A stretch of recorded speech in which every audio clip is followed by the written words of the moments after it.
السلام علیکم ناظرین، ہم آپ سب کو سوچ کر بتاؤ میں خوش آمدید کہتے ہیں۔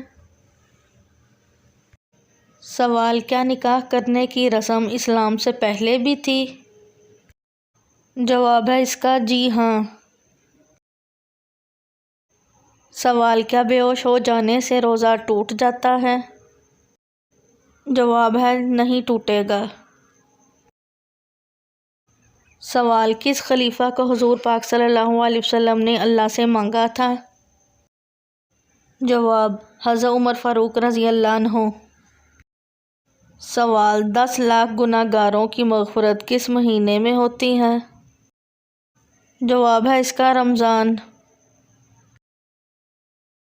سوال: کس دن سفر شروع کرنا سنت ہے؟ جواب: جمعرات۔ سوال: زمین پر کس درخت کو مبارک درخت کہا جاتا ہے؟ جواب: زیتون کے۔ سوال: نمازی کے آگے سے بلی گزر جائے تو کیا نقصان ہوتا ہے؟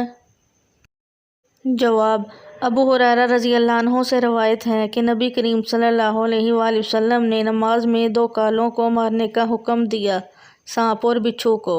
اگر کسی وقت نماز پڑھتے ہوئے کوئی جاندار، مثال کے طور پر بلی وغیرہ، نماز کے سامنے آ جائے تو بلی وغیرہ کو ہٹانے کی ضرورت نہیں، اور نہ اس کے سامنے آنے سے نماز میں کوئی خلل آتا ہے، اور اگر ہاتھ کے اشارے سے ہٹا دیا جائے تو نماز فاسد نہیں ہوگی۔